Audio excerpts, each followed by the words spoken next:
TV here with nation's capital Cassidy and Cassidy set the national age group record in the girls 13-14 200 butterfly last night, taking down one of the oldest age group records in the book. Mary T. Maher set it back in 1979.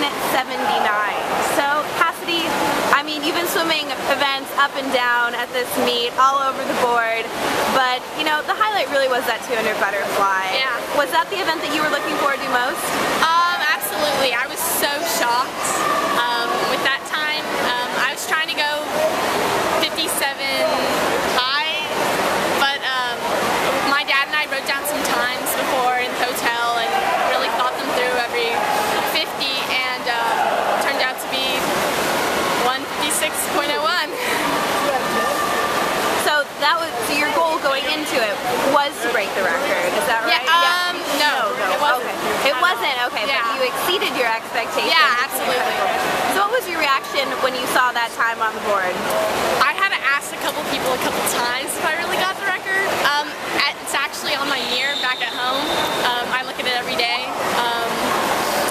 I was so shocked. I just looked right at my dad, and he told me after I made him cry. So, and my mom was jumping up and down. She was official, so she was like, oh my god, like, because she couldn't really do anything else. She'd get yelled at, but yeah.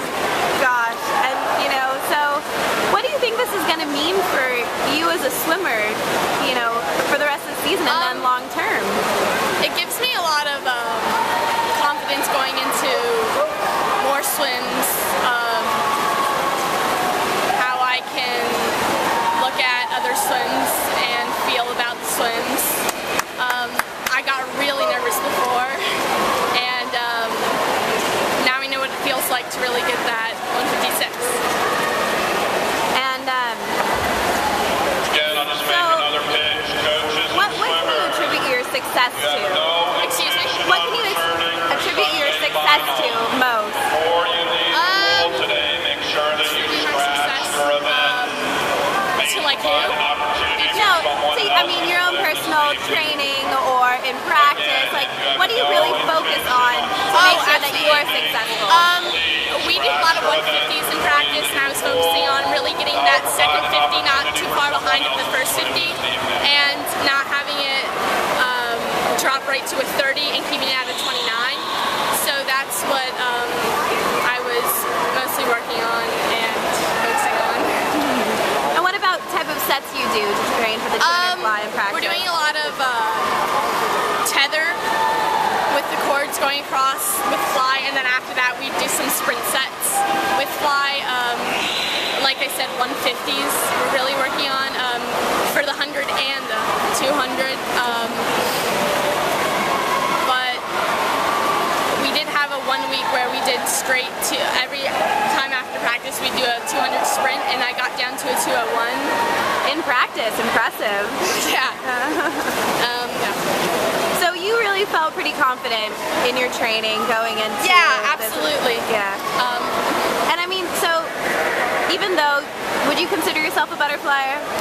Yeah. Yeah. I mean, you're still, you know, you won the 500 freestyle, and I mean not the 500 freestyle, the 50 freestyle, and the 100 backstroke last night in finals. And I mean, you're clocking up individual wins across the board.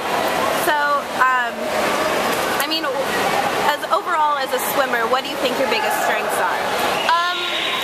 I would have to say, my coach and I did sit down about 2 weeks ago. He's like, you're not going to like this, but I feel like you're going to be a 200 butterflyer and a 400 IMer. And I just looked at him like, what are you talking about? And then after the 400 IM, I really thought, wow, maybe I can be a 400 IMer also, considering my 100 splits and all of my, I'm 100 times in all of my strokes. Well, and so what are you looking forward to most in 2014? If you could name one thing.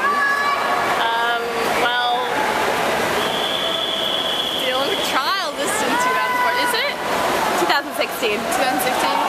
2014. That's a hard one. I'm looking forward to the summer. This summer, long course. Long course is my strength. Seeing what I can do this summer and not bagging the end of it like I did last time. But yeah. Well, we'll be looking for you in the results, and you're swimming in finals tonight in the 200 IM. And 100 freestyle. All right. Well, good luck, and thanks for talking to